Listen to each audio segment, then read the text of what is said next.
दोस्तों, स्वागत है आप सभी का आपके अपने YouTube channel GK search engine पर। तो दोस्तों, आज के इस वीडियो में हम बात करेंगे राजस्थान नगर पालिका अधिनियम 2009 से संबंधित प्रश्नोत्तरी की। तो टॉप 10 क्वेश्चन मैं आपके लिए लेके आया हूं व्याख्या सहित है। तो पूरा वीडियो बहुत ध्यान से देखना, वीडियो को शेयर करना बिल्कुल न भूलिएगा ताकि किसी और को भी हेल्प हो सके। PDF फाइल आप वीडियो के डिस्क्रिप्शन बॉक्स से डाउनलोड कर सकते हैं, जहाँ पर आपको टेलीग्राम चैनल का लिंक दिया हुआ मिलेगा। कल के वीडियो में मैंने आपसे एक क्वेश्चन पूछा था, जो था राजस्थान नगर पालिका अधिनियम 2009 के उपबंधों के अनुसार राज्य सरकार नगर पालिका के किसी सदस्य को हटा सकती है। कब हटा सकती है, इसका सही आंसर आपको कमेंट बॉक्स में देना था। तो डी ऑप्शन इसका बिल्कुल सही था। नगर पालिका की इजाज़त के बिना 3 से अधिक क्रमागत बैठकों में अनुपस्थित रहता है तो हटा सकती है। डी ऑप्शन सही था। जिन दोस्तों ने डी ऑप्शन कमेंट बॉक्स में सही जवाब दिया था उनको हार्दिक शुभकामनाएं। तो राजस्थान नगर पालिका अधिनियम 2009 की धारा 39, ध्यान रखना, धारा 39 के अनुसार राज्य सरकार नगर पालिका के किसी सदस्य को हटा सकेगी अगर नगर पालिका के इजाज़त के बिना 3 से अधिक क्रमागत बैठकों में वे अनुपस्थित रहता है, परंतु ऐसी कालावधि के बारे में विचार में नहीं लिया जाएगा जिस दौरान सदस्य जो विचाराधीन कैदी या निरुद्ध व्यक्ति या राजनीतिक कैदी के रूप में जेल में था। तो ये ध्यान रखना है। तो चलिए स्टार्ट करते हैं आज के जो राजस्थान नगर पालिका अधिनियम 2009 से संबंधित प्रश्नोत्तरी की। तो पहला क्वेश्चन है, राजस्थान नगर पालिका अधिनियम 2009 के उपबंधों के अनुसार नगर पालिकाओं द्वारा अधिरोपित करों के उचित उद्ग्रहण और वसूली का उत्तरदायित्व निम्नलिखित में से किसका होगा। तो ये उत्तरदायित्व है वो मुख्य नगरपालिका अधिकारी या उसके द्वारा प्राधिकृत कोई भी अधिकारी है, इसका उत्तरदायित्व रहता है।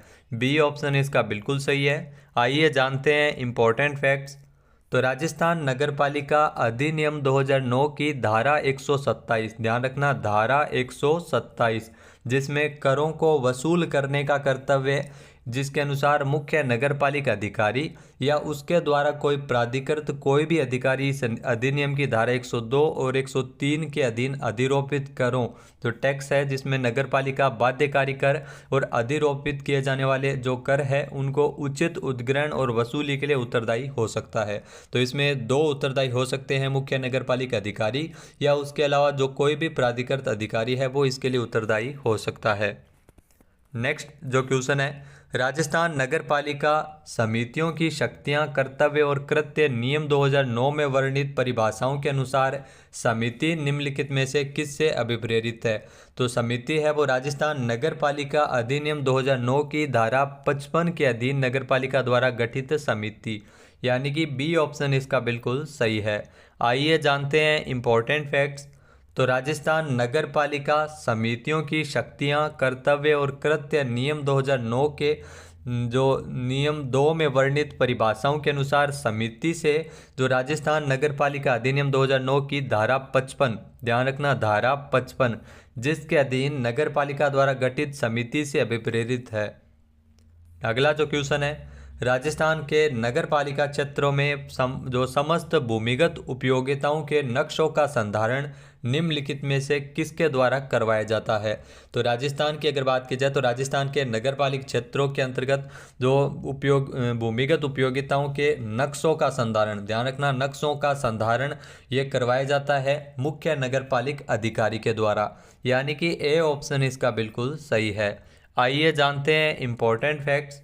तो राजस्थान नगर पालिका अधिनियम 2009 की धारा 185, ध्यान रखना, धारा 185, जिसमें भूमिगत उपयोगिताओं के नक्शे के अनुसार जो मुख्य नगरपालिका अधिकारी नगरपालिका क्षेत्रों में समस्त भूमिगत उपयोगिताओं के संपूर्ण पर्यवेक्षण, नक्शे, रेखा चित्र और वर्णन, फायर ड्राइडेंट्स और मल वहन मेनहोल के नक्शों का संधारण ऐसे प्रारूप और ऐसी रीति से तैयार करवाएगा जैसा कि उपविधियों द्वारा उपबंधित किया गया है। तो धारा 185 के अंतर्गत ये दिया गया है। नेक्स्ट जो क्वेश्चन है, राजस्थान राज्य के अंतर्गत नगरपालिकाओं को प्राप्त शक्तियों के संबंध में निम्नलिखित कथनों पर विचार कीजिए। तो कि 2 कथन दिए गए हैं। पहला है, नगरपालिका निजी संस्थानों को मूत्रालय निर्मित करने का नोटिस प्रदान कर सकती है। दूसरा है नगरपालिका के ऐसे आदेश का पालन न करने पर वह निजी संस्थान पर जुर्माना भी लगा सकती है। तो इसमें से जो सही कथन होगा, ये दोनों ही कथन सही है, यानी कि सी ऑप्शन इसका बिल्कुल सही है। नगरपालिका निजी संस्थानों को मूत्रालय निर्मित करने के लिए नोटिस प्रदान कर सकती है और अगर आदेशों का पालन न हो तो उस निजी संस्थान पर जुर्माना भी लगाया जा सकता है। आइए जानते हैं इंपॉर्टेंट फैक्ट्स। तो राजस्थान नगर पालिका अधिनियम 2009 की धारा 209, ध्यान रखना धारा 209 के अनुसार नगर पालिका निजी संस्थानों जैसे व्यवसायिक कॉम्प्लेक्स, विद्यालय, होटल, सिनेमा हॉल, मनोरंजन केंद्र और इत्यादियों पर जो इत्यादि के स्वामियों या अधिभोगियों या नियंत्रकों को ऐसे स्थानों के उपभोक्ताओं की सुविधा के लिए पर्याप्त तहारत और मूत्रालय निर्मित करने के लिए नोटिस दे सकती है और अगर बात की जाए नोटिस का अगर पालना न हो तो इसमें जुर्माना भी लगाया जा सकता है। नेक्स्ट है नगर पालिकाएं निम्नलिखित में से किस अधिनियम के तहत जीव चिकित्सा अपशिष्टों का प्रबंधन करती है। तो राजस्थान में अगर बात की जाए नगर पालिका जो है पर्यावरण संरक्षण अधिनियम 1986 के तहत जीव चिकित्सा अपशिष्टों का जो प्रबंधन करती है, यानी कि बी ऑप्शन इसका बिल्कुल सही है। आइए जानते हैं इंपॉर्टेंट फैक्ट्स। तो राजस्थान नगर पालिका अधिनियम 2009 की धारा 234, ध्यान रखना धारा 234, जिसके अनुसार जीव चिकित्सा अपशिष्ट के अनुसार जो नगर पालिका का कर्तव्य होगा कि वह पर्यावरण संरक्षण अधिनियम 1986 के द्वारा प्रदत्त शक्तियों का प्रयोग करते हुए जीव चिकित्सा अपशिष्टों के प्रबंधन और हस्तन को क्रियान्वित करे। तो ये धारा 234 के अंतर्गत इसमें दिया गया है। अगला जो क्वेश्चन है, राजस्थान नगरपालिका समान क्रय और अनुबंध नियम 1974। जी हाँ, राजस्थान नगरपालिका समान क्रय और अनुबंध नियम 1974 के अनुसार निविदा प्राप्त करने की प्रक्रियाओं में सीमित निविदा का कार्य का जो तात्पर्य है वो क्या है। तो इसमें आपको बता दें कि सीमित संख्या में फर्मों को सीधे आमंत्रण देना सीमित निविदा का कार्य होता है, यानी कि बी ऑप्शन यहाँ पर बिल्कुल सही है। आइए जानते हैं इंपॉर्टेंट फैक्ट्स।